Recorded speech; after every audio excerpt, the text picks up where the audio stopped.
오늘은 대림절 네 번째 주일입니다. 대림절은 예수님의 오심을 기다리는 절기입니다. 그래서 우리는 세례 요한의 이야기를 통해서 어떻게 예수님을 기다려야 할까 그것을 생각하고 있습니다. 세례 요한은 하나님이 부르신 그 모습 그대로 살았던 사람입니다. 하나님은 그에게 주의 오심을 예비하는 사명을 주셨는데 누가복음 1장 76절과 77절의 말씀입니다. 아가야, 너는 더 없이 높으신 분의 예언자라 불릴 것이니 주님보다 앞서가서 그의 길을 예비하고 죄사함을 받아서 구원을 얻는 지식을 그의 백성에게 가르쳐 줄 것이다. 이 예언처럼 세례 요한은 주님의 길을 예비하기 위해서 평생을 세례를 베풀며 살아갔습니다. 여러분, 왜 세례가 주의 오심을 예비하는 일일까요? 옛날에 이스라엘에서는 하나님 앞에 나아갈 때 몸을 정결하게 해야만 했습니다. 예를 들어 출애굽 이후에 이스라엘 백성이 시내산에서 하나님과 언약을 맺기 위해 하나님과 만나게 되는데 그때 하나님은 모세에게 이렇게 말씀합니다. 너는 백성에게 가서 오늘과 내일 이틀 동안 그들을 성결하게 하여라. 그들이 옷을 빨아 입고서 셋째 날을 맞이할 준비를 하게 하여라. 바로 이 셋째 날에 나 주가 온 백성이 보는 가운데서 시내산에 내려가겠다. 하나님을 만나기 전 몸을 깨끗이 하라고 합니다. 이처럼 하나님을 만날 때는 정결해야만 했습니다. 이것을 히브리어로 미크바라고 하는데 한국어 성경에서는 정결 예식이라고 번역합니다. 그러니까 세례 요한은 주께서 곧 오실 터인데 그 주님을 만나기 위해서는 죄를 씻어야 한다. 몸과 마음을 깨끗이 해야 한다. 정결해야 한다. 그래서 세례를 베푼 것입니다. 그런데 이렇게 세례를 베푸는 가운데 하나님이 주시는 말씀이 있었습니다. 그것은 오실 주님을 어떻게 분별할 것인가 그것에 대한 것이었습니다. 성령이 어떤 사람 위에 내려와서 머무는 것을 보거든 그가 바로 성령으로 세례를 주시는 분임을 알아라. 세례 요한은 세례를 베푸는 가운데 예수님 위에 성령이 비둘기같이 내려와서 머무는 것을 보았습니다. 그래서 거기 서 있는 사람들에게 보라, 이 사람이 바로 세상 죄를 지고 가는 하나님의 어린 양이로다. 그렇게 선포했습니다. 이렇게 보면 세례 요한은 계시의 말씀을 따라 하나님이 주신 사명을 정말 잘 수행한 그런 사람입니다. 하나님께 칭찬 들을 사람입니다. 그리고 시간이 흘렀습니다. 오늘 본문 22절인데요. 그 후에 예수께서 제자들과 유대 땅으로 가서 거기 함께 유하시며 세례를 베푸시더라. 예수님의 공생의 초기 유대 땅에서 세례를 베풀었다고 합니다. 요한복음 4장 1절과 2절을 보면 이 세례는 예수님이 직접 주신 것이 아니고 제자들이 준 것이라고 합니다. 그러나 제자들이 예수님의 허락 없이 자기들 마음대로 세례를 주지는 않았을 것입니다. 그러면 예수님은 왜 제자들에게 세례를 베풀도록 허락을 하셨을까요? 앞에서 세례는 정결 예식과 관련이 있다고 했습니다. 더불어 세례는 신분의 변화를 상징하는 예식입니다. 고린도전서 10장 1절과 2절을 보면요. 형제 자매 여러분, 나는 여러분이 이 사실을 알기를 바랍니다. 우리 조상들은 모두 구름의 보호 아래 있었고 바다 가운데를 지났습니다. 이렇게 그들은 모두 구름과 바다 속에서 세례를 받아 여기서 바울 사도는 출애굽 때에 이스라엘 백성이 홍해를 지나간 것을 세례라고 말합니다. 왜 홍해를 지난 것이 세례일까요? 홍해를 지나기 전 이스라엘 백성은 파라오의 노예였습니다. 영적으로 보면 마귀의 권세 아래 놓여 있었던 사람들을 상징합니다. 그들은 부정했습니다. 그러나 출애굽 이후에 이스라엘 백성은 홍해를 건너고 하나님의 자녀, 거룩한 제사장이라고 불리게 되었습니다. 영적으로 정결해진 것입니다. 그 결과 이들의 신분이 달라졌습니다. 이처럼 세례는 과거의 삶에 대해서는 죽고 이제 새로운 삶으로 하나님이 주시는 신분으로 거듭나서 사는 것을 상징합니다. 예수님께서 제자들에게 세례를 허락하신 것은 이제 예수님 안에서 새로운 신분의 사람이 될 것이다, 그것을 보여주기 위함이었습니다. 예수 안에서 사람들은 하나님의 자녀로 거듭나게 될 것입니다. 주님은 이런 의도에서 제자들에게 세례를 허락했습니다. 그런데 이 세례가 의도치 않았던 문제를 야기시키고 말았습니다. 이 당시 세례 요한 역시 요단강에서 세례를 베풀고 있었습니다. 그러자 사람들 사이에 논쟁이 일어났습니다. 어떤 주제로 논쟁이 일어난 것일까? 25절입니다.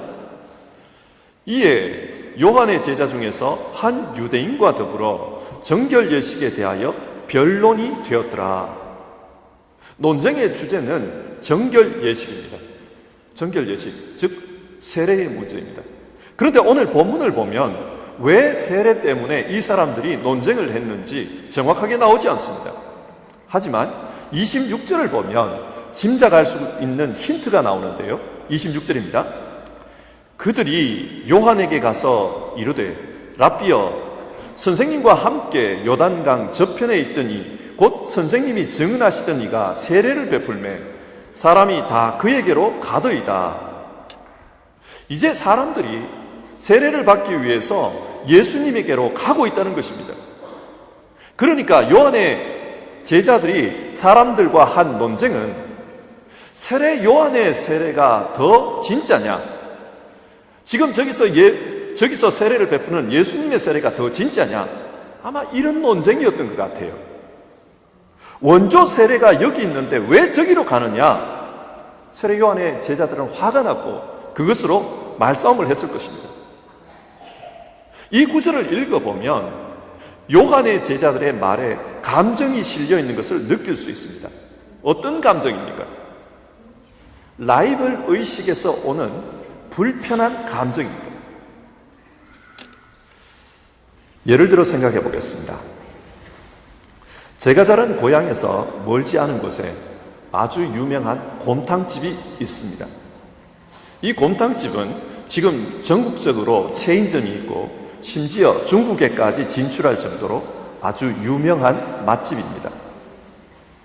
이 집은 1945년경 인근 아주 작은 마을에서 곰탕 장사를 하시던 어떤 분으로부터 시작되었다고 합니다. 그런데 그 맛이 소문이 나면서 점점 멀리까지 알려지게 되었습니다. 그리고 1980년대 중반쯤 되었을 때는 이미 전국적으로 유명해져 버렸습니다. 그래서 손님 중에 대부분은 차를 타고 외지에서 오는 분들이었습니다. 이러는 와중에 1980년대 후반 이상한 일이 발생했습니다. 아주 옛날에 이 식당 이름은 일신식당이었다고 합니다. 아마 슐로슈트라세 가면 이신이 있죠.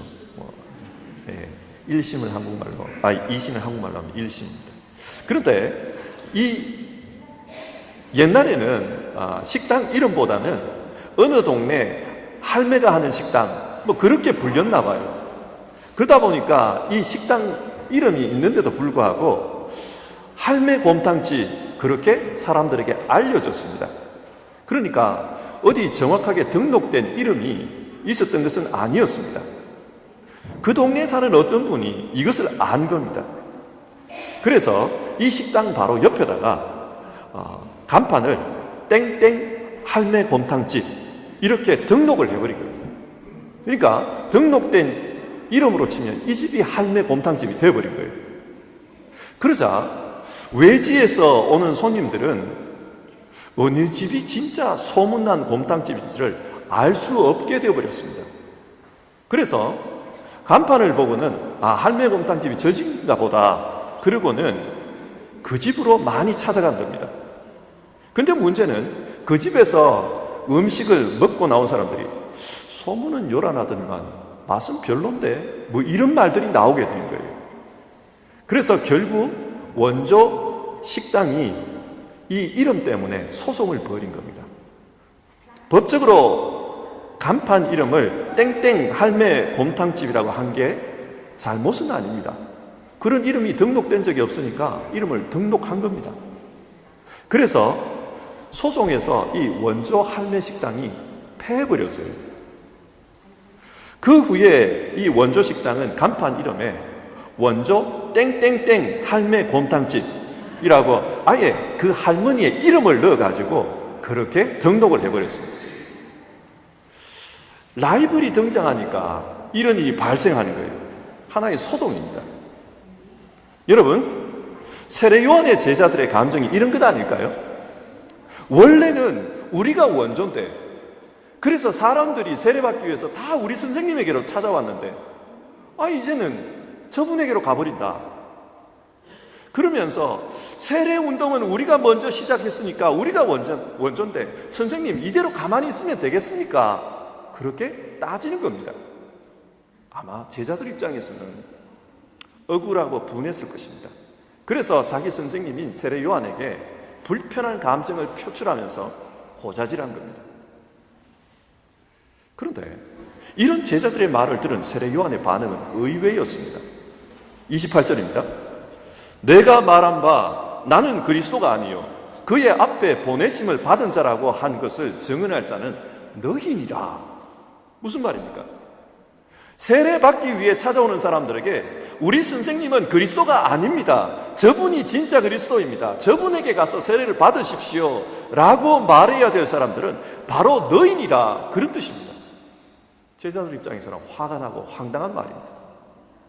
그리고 더 나아가서 30절 그는 흥하여야 하겠고 나는 쇠하여야 하리라. 세례 요한은 예수님은 더 높아져야 되고 자기는 사라져서 소멸되어야만 한다. 이렇게 말하는 겁니다. 아마 세례 요한의 제자들은 이런 요한의 생각을 이해하지 못했을 것입니다. 그리고 오늘 우리의 입장에서 생각해 보아도 인간적으로 세례 요한의 고백은 굉장히 힘든 고백입니다.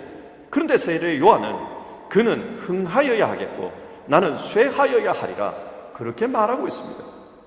여러분, 어떻게 이것이 가능했을까요? 어떻게 인간의 감정과 반대로 이렇게 살 수가 있었을까요? 한번 비교를 해봅시다. 요한복음 11장에는 예수님께서 죽은 나사로를 살린 이야기가 나옵니다. 이 이적의 결과로 이적을 본 많은 사람들이 예수님을 믿게 되었다고 합니다. 그리고 이 사건이 일어난 동네가 예루살렘에서 가까운 베다니이기 때문에 많은 사람들이 예루살렘에 가서 이 이야기를 퍼뜨렸습니다. 그러자 대제사장과 바리새파 사람들이 공의회를 소집했습니다. 그리고 이런 말을 합니다. 이 사람들이 표징을 많이 행하고 있으니 어떻게 하면 좋겠습니까? 이 사람을 그대로 두면 모두 그를 믿게 될 것이요 그렇게 되면 로마 사람들이 와서 우리의 땅과 민족을 약탈할 것입니다. 대제사장과 바리새파 사람들은 예수님을 자신들의 경쟁자로 생각했습니다. 사람들이 예수님을 많이 따르면 따를수록 우리에게는 불리하다, 그런 생각을 가지고 있습니다. 그리고 로마 당국은 예수님을 따르는 사람들을 새로운 왕을 추종하는 무리라고 생각할 것이고 그러면 군사적으로 공격해 올 것이다, 그런 걱정을 하고 있습니다. 그래서 내린 결론이 요한복음 11장 50절 한 사람이 백성을 위해서 죽어서 민족 전체가 망하지 않는 것이 당신들에게 유익하다는 것을 생각하지 못하고 있어. 대제사장 가야바는 예수님을 죽이는 것이 우리 민족에게 유익하다, 그렇게 제안하고 있습니다. 예수님을 위협하는 겁니다. 그런데 위협은 여기서 끝나지 않았습니다. 사람들은 큰 무리를 지어서 예수님을 따라다녔고 또 실제로 살아난 그 나사로를 직접 보기 위해서 나사로를 찾았습니다. 이것을 목격한 대제사장들은 나사로도 죽여야 한다, 그를 죽임으로써 증거를 없애야 한다, 그렇게 모의했다는 것입니다. 이처럼 라이벌 의식에 사로잡히면 결국은 상대방을 제거해야만 한다. 그런 결론에 도달하게 됩니다. 세상을 한번 보십시오. 2차 세계대전 후 미국은 아시아에서 패권을 유지하기 위해 일본의 전후 복구를 도와주었습니다. 일본을 통해서 아시아에 계속해서 영향력을 끼치려고 한 것입니다. 그런데 도와주다 보니 일본의 경제력이 너무 성장해 버렸습니다. 전자, 가전, 자동차 분야에서 미국을 앞질러 버린 겁니다. 거기다가 돈 많은 일본 사람들이 미국의 부동산 시장을 잠식하기 시작했습니다. 좋은 알짜배기는 다 사모았습니다. 미국이 위기의식을 느끼기 시작합니다. 일본은 더 이상 도와줘야 할 그런 나라가 아니라 경쟁 국가가 되어버린 겁니다. 여기서 잡지 못하면 자칫하면 이 일본에게 우리가 잡힐 수도 있겠다. 그런 근심을 하게 됩니다. 그러자 미국은 1985년 플라자 합의를 통해서 환율을 조정해버립니다. 그 결과 어떻게 되었습니까? 일본은 경제적으로 힘들게 되었고 잃어버린 20년을 경험해야만 했습니다. 도저히 미국을 따라올 수 없는 그런 지경으로 만들어버린 것입니다. 이처럼 세상은 자신의 라이벌이라고 생각하면 가만두지 않습니다. 꺾어버리고 맙니다. 우리는 그렇지 않을까요? 그런데 세례 요한은 다릅니다. 오히려 그는 흥하여야 하겠고 나는 쇠하여야 하리라. 그렇게 말합니다. 여러분, 이것이 어떻게 가능할까요? 세례 요한은 하나님의 주권을 믿었기 때문입니다. 27절입니다. 요한이 대답하였다. 하늘이 주시지 않으면 사람은 아무것도 받을 수 없다. 이 세상은 하나님께서 움직이고 있다는 것입니다. 그래서 하나님은 마치 토기장이가 어떤 그릇은 귀하게, 어떤 그릇은 질그릇으로 그렇게 만들듯이 하나님의 뜻에 따라 각 사람에게 사명을 나누어 주신다. 그것을 믿고 있습니다. 그래서 하나님이 주시지 않으면은 사람은 아무것도 받을 수 없다. 그런 고백을 합니다. 그러면 예수님의 사명은 무엇입니까? 요한복음 3장 31절 이하에 따르면 예수님은 위로부터 오신 분입니다. 하늘에서 오신 분입니다. 하나님께서 이 세상을 구원하시기 위해 예수님을 통해 이 땅에 오셨습니다. 세례 요한이 볼 때 그 예수님은 자신의 경쟁자가 아니었습니다. 하나님이었습니다. 그렇기 때문에 그와 싸울 이유도 없었습니다. 그러나 사람들이 보기에는 같은 강가에서 같이 세례를 주고 있기 때문에 경쟁자처럼 보였던 겁니다. 하지만 이 세상을 다스리는 하나님의 입장에서 볼 때 예수님은 요한의 경쟁자가 아니었습니다. 요한은 그렇기 때문에 그의 앞에서 나는 신발끈을 풀기에도 합당치 못한 사람이다. 그렇게 고백합니다. 단지 그는 예수님께서 이 땅에 오신 목적을 이룰 수 있도록 자기에게 주어진 일, 즉 사람들이 예수님을 만날 때 정결할 수 있도록 하는 일, 그 일을 할 뿐이었습니다. 그런데 이제 보니까 자신의 세례를 통해서 사람들이 예수님을 만납니다. 따라서 자신은 더 이상 할 일도 없어졌습니다. 그래서 말합니다. 나는 쇠하여야 하리라. 여러분, 하나님께서 이 세상을 다스립니다. 그래서 그 관점으로 우리 스스로를 돌아보면 같은 영역에서 살아가고 있는 우리는 모두가 경쟁자처럼 보여도 하나님의 관점에서 생각하면 경쟁자가 아닙니다. 하나님의 계획 안에서 하나님의 뜻이 이루어지도록 각자 맡은 일을 하는 사람들일 뿐입니다. 고린도 전서를 보면 바울 사도가 고린도 교회에 너희는 왜 바울파, 아볼로파, 게바파, 그리스도파로 나누어서 서로 분쟁하느냐 그렇게 꾸짖는 내용이 나옵니다. 고린도 교회에는 다양한 사람들이 모였습니다. 그래서 각자 자신들이 선호하는 지도자들의 이름을 들먹이면서 분쟁하고 있었습니다. 왜 이들이 분쟁했을까요?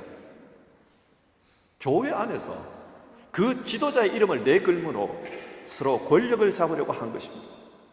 이들은 서로가 경쟁자라고 생각했습니다.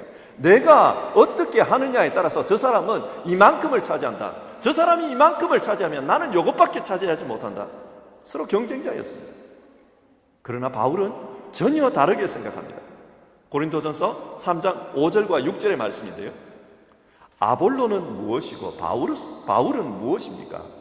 아볼로와 나는 여러분을 믿게 한 일꾼들이며 주님께서 우리에게 각각 맡겨주신 대로 일하였을 뿐입니다. 나는 심고 아볼로는 물을 주었습니다. 그러나 하나님께서 자라게 하셨습니다. 아마 사람들의 말만 들으면 바울도 화가 났을 것 같아요. 고린도 교회는 바울 자신이 개척한 교회인데, 그런데 바울을 무시하고 아볼로를 더 높이 세우고 있습니다. 인간적으로 생각하면 화가 날 수 있습니다. 사람들은 바울과 아볼로를 경쟁자로 몰아가고 있습니다. 그러나 바울은 나는 아볼로와 경쟁자가 아닙니다. 우리는 하나님께서 각각 맡겨주신 분량대로 일하는 하나님의 일꾼일 뿐입니다. 그렇게 말합니다. 즉 동역자라는 뜻입니다. 이처럼 우리도 세상을 하나님이 다스리신다. 그 다스리는 하나님께서 각자의 분량대로 살아가야 할 사명을 주셨다. 그렇게 생각하면 우리 모두는 동역자일 수 있습니다. 세례 요한은 자신의 처지를 이렇게 비유로 표현합니다. 29절입니다. 신부를 취하는 자는 신랑이나 서서 신랑의 음성을 듣는 친구가 크게 기뻐하나니 나는 이러한 기쁨으로 충만하였노라. 이스라엘의 풍속에 따르면 결혼을 할 때 신랑은 신부를 자기 집으로 데려오기 위해서 친구들과 함께 신부 집으로 찾아갑니다. 이때 신랑의 가장 친한 친구는 신랑보다 먼저 가서 그 집에서 지키게 되는데요. 그 집 앞을 지키게 되는데요. 신랑이 오기 전에 어떤 사람도 이 집을 출입할 수 없다. 그래서 그 집 앞에서 지킨다는 겁니다. 이게 뭘 상징하느냐 하면 신부를 보호한다. 신랑을 위해서 내가 신부를 보호한다. 이걸 상징하는 행위라고 합니다. 그러나 신랑이 오면 이제 그 친구는 자리를 떠나야 합니다. 세례 요한은 자신의 처지가 이거라고 말합니다. 자신은 신랑의 친구다. 예수님의 동역자일 뿐이다. 나는 이제 내 임무를 다했기 때문에, 신랑인 그분이 왔기 때문에 나는 내 자리를 떠나야 한다. 그리고 내 임무를 다 한 것에 대해서 나는 굉장히 기분이 좋다. 내가 할 일 끝냈다. 그렇게 말하고 있습니다.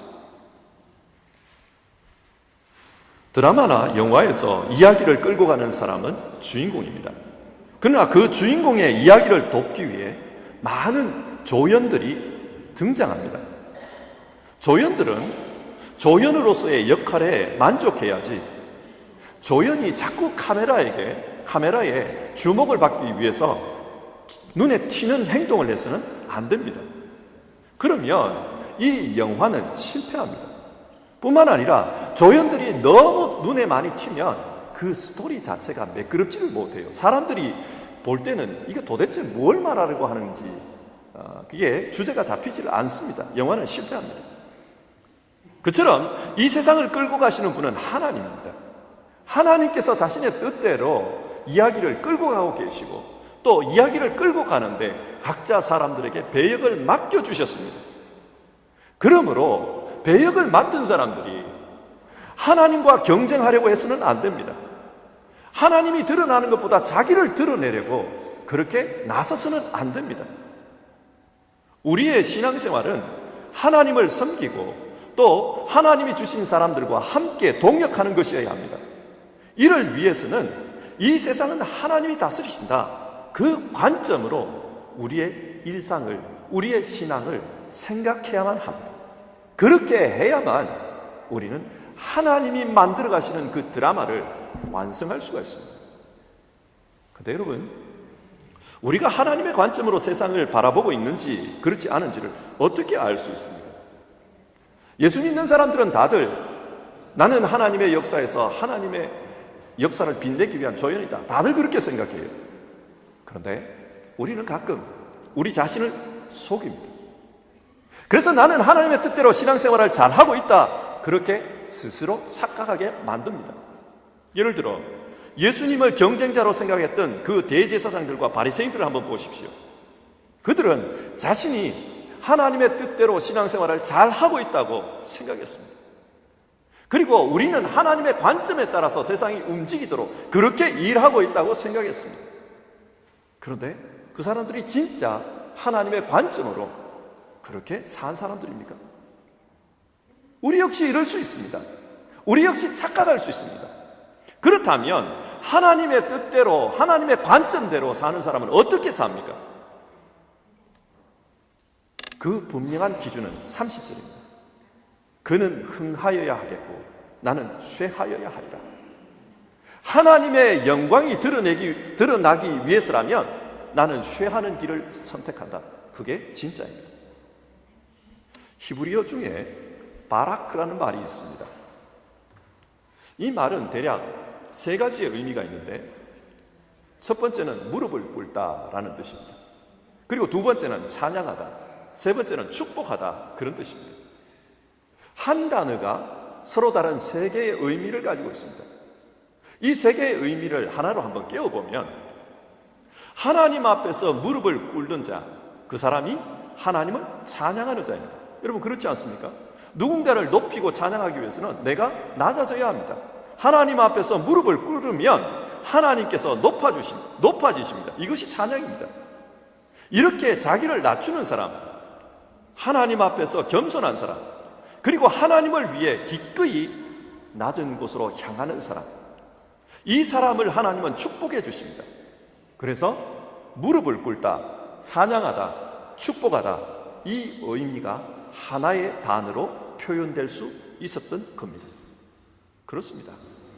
하나님을 위하여 스스로 쇠하는 길을 간 사람, 세례 요한은 하나님 앞에서 복된 사람이었습니다. 설교를 정리하겠습니다. 우리는 지금 대림절 마지막 주일 예배를 드리고 있습니다. 대림절은 예수님의 오심을 기다리는 절기입니다.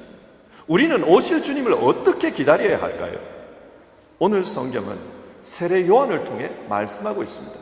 그는 흥하여야 하겠고 나는 쇠하여야 하리라. 주의 백성은 주님 오실 때까지 오직 주의 영광을 바라보며 살아야 한다는 말입니다. 그런데 주님의 영광을 위해서 산다는 것이 구체적으로 무엇인가? 우리가 사는 이 세상은 경쟁 사회입니다. 그래서 다른 사람들과 부딪히며 살 수밖에 없습니다. 때로는 같이 신앙하는 사람들끼리도 또 가까운 사람들끼리도 불편한 감정으로 대립할 수밖에 없는 그런 세상입니다. 이런 세상에서 하나님의 영광을 위하여 산다는 것이 무엇일까? 성경은 하나님이 세상을 다스린다, 그 관점을 가지라고 말씀합니다. 그렇게 세상을 보면 나는 하나님이 만들고 계시는 드라마의 한 등장인물입니다. 주인공은 예수 그리스도이십니다. 그리고 다른 사람들 역시 하나님께서 맡기신 그 배역을 감당하는 사람들일 뿐입니다. 경쟁자가 아닙니다. 동역자입니다. 그러면 서로 사랑하며 살아갈 수 있습니다. 그 등장 배우들의 목표가 뭡니까? 자신들이 찍은 이 영화가 대박 나는 거 아니겠습니까? 그래야 너도 좋고 나도 좋습니다. 이 하나의 목표를 위해서 하나님께서 만들어 가시는 이 드라마의 성공을 위해서 너도 잘 돼야 한다, 나도 잘 돼야 한다, 서로 응원할 수가 있습니다. 성경은 지금 이것을 말합니다. 너희는 이렇게 살아야 한다. 그러면 결과적으로 하나님의 영광이 드러납니다. 하나님의 뜻이 이루어지기 때문에 하나님의 영광이 이루어집니다. 영광이 드러납니다. 그 하나님의 뜻이 이루어질 때 단역으로 출연했던 나 역시도 성공한 드라마의 출연 인물이 됩니다. 나 역시도 성공한 삶이 됩니다. 그래서 성경은 우리에게 예수님은 흥하여야 할 것이고 나는 쇠하여야 한다, 그런 태도로 주님 오실 때까지 살라고 우리에게 권면합니다. 성도 여러분, 주님 오실 때까지 이런 마음으로 사십시다. 세례 요한은 그렇게 쇠하여 갔지만 그러나 오늘까지 우리에게 기억되고 있습니다. 그리고 하나님께서는 그를 여인이 낳은 자 중에 가장 큰 자라고 그렇게 축복해 주셨습니다. 우리 모두도 주님은 흥하여야 할 것이고 나는 쇠하여야 할 것입니다. 그 믿음으로 하나님의 축복을 받을 수 있기를 바랍니다. 같이 찬송하겠습니다. 성경 말씀을 생각하면서 같이 기도하는 시간을 가져봅시다. 주님 오실 때까지 우리는 어떤 마음으로 기다리며 신앙생활해야 하는가? 성경은 세례 요한을 하나의 모델로 우리에게 제시하고 있습니다. 그는 이 세상은 하나님이 다스리신다, 철저한 하나님 주권 사상, 거기에 근거해서 신앙생활을 했습니다. 그래서 하나님이 자기에게 주신 그 배역이 크고 작고를 떠나 그는 그것에 만족합니다. 그리고 마침내는 그는 흥하여야 하겠고 나는 쇠하여야 하리라, 그런 고백을 합니다. 성도 여러분, 우리도 그런 고백을 가지고 신앙했으면 좋겠습니다. 우리 이 시간 주님, 나는 주님 오실 때까지 이렇게 신앙하겠습니다. 같이 고백하며 기도해 봅시다.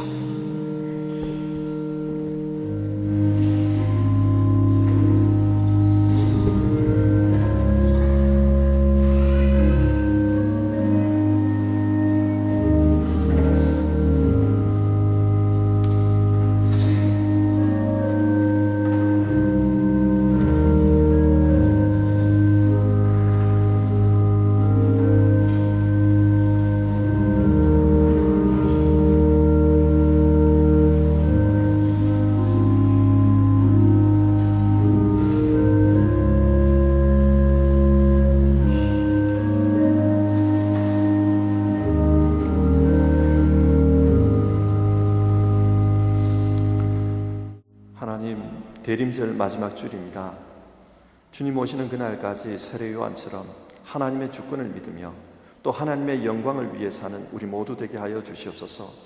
경쟁사에서 힘들지만 그래도 주님 말씀 붙들고 주님 말씀이 가르치는 대로 사는 우리 모두 되기를 원합니다.